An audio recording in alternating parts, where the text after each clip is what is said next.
Now, on that first trip to India, Mani, when she found out I was Italian, started asking me a few things. She had some limited Italian. She started asking me, talking Italian to me. When I told her, when I looked at her dumbfounded, she said, "You don't speak Italian?" I said, "No." She said, "You must learn Italian."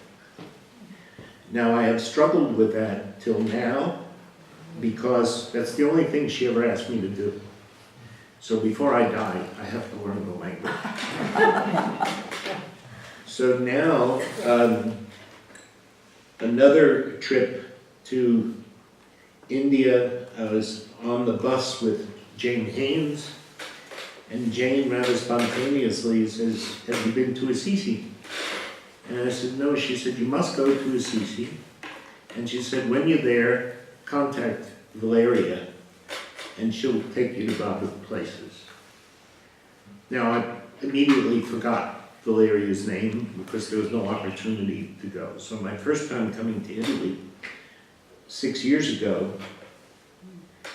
and the reason I'm saying this is because my connection with Baba begins with Francis. So,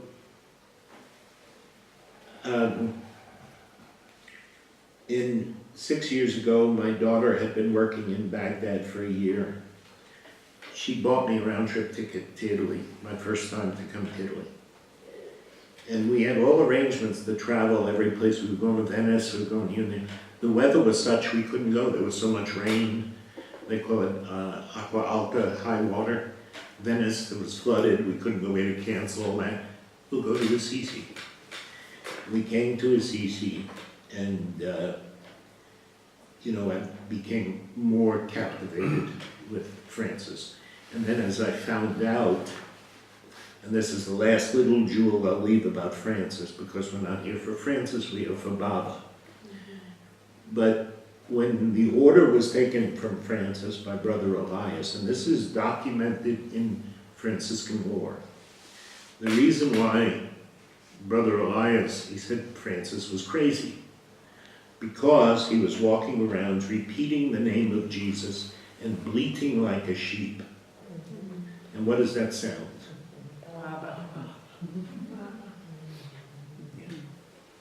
Yeah. So, to my mind, many of us who are drawn to Francis were drawn to Baba because that's what we heard. So I believe that everybody that comes for Sahavas is interested in coming to Italy, wants to go to Assisi. It's very possible, I'm not saying I know this for a fact, but it's very possible that that may be the way we recognize Baba this time, because we heard his name before. But coming to Baba, Fred Winterfeld told me one time, he said, the spiritual journey is from here to here. And I never asked him to explain that, but I always wondered what he meant. And what I have come to believe is that there's, Baba had said that just tell somebody my name, it may be lifetimes, but the important thing is to hear my name. And I began to think that when we hear Baba's name, when we start reading Baba books, we find out about Baba's life, that information first has to go through the mind, and then it gets filtered down to the heart. For some people, it may be immediate. For others, it may be lifetimes. So, for me, my Baba story is the lifetime, because I had the great good fortune to spend so much time with Mandali. I was always impertinent. I would ask them anything, they would answer. I asked, Papa, forgive me. I asked Kitty one time if she ever had sex. I asked Kitty Baby if she ever had sex. She laughed. She said, Nick, I've never had a lustful thought in my entire life.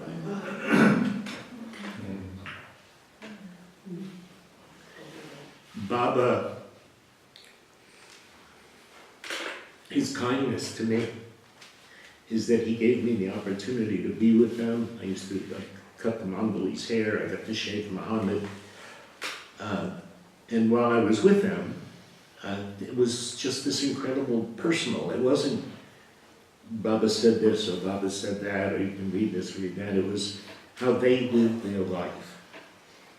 And their life was their reflection of their relationship with Baba. And I'll leave you with one little jewel, because we all, especially this group, we're all suffering physically. Yeah, everybody here, I look around and I go, we can have our own infirmary here, we're all aged and broken down. So Bao has stayed with me about 8 or 9 times when he would come to the States over the years. I would pick him up at the airport. He didn't want to go any place. He would come directly to the house. Nobody, including my wife at the time, was not allowed to cook for him. I had to cook for him. And he was always, when I remember picking him up one time, he could hardly walk. He was traveling with John Connor at that time. He was suffering so much he could hardly walk. He had wearing a neck brace. But he never complained. He never said anything. And one visit, I was to drive him from my home in Chapel Hill to Asheville. And he was in the car next to me. I was driving, he's in the car next to me. By this time already it was Freeman who was traveling with him. I think there was just the 3 of us. And Bao is in the car, and it was about a 4-hour drive. And Bao is in the car, he's got a cervical collar on. I think this may have been after the dogs had already bitten him. And he had his cervical collar on, and he was sitting there. And I would periodically look over, and it was just so incredible how much he was suffering. And he also, at that time, already had the bag.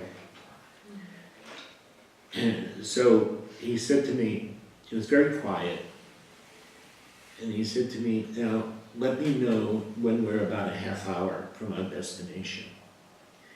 And when we got close, in Bao, he said mostly, I don't remember him moaning, but I could look at his face and see that he was suffering. And when the time came, a half hour, it's about, he said, okay, now find a place so I can refresh myself. So I found a little rest stop or a gas station, whatever it was. He and Freeman went off into the men's facility. I waited. Bao came out, no collar, strong like this, smile on his face. That's how I dropped him off in Israel.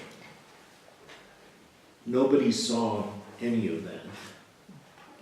It made me think about Baba. The Mandali would say how they were with Baba, they would see Baba suffering like this, and then Baba would go out to give Sahavas and be on the stage, and people would say how radiant Baba looked.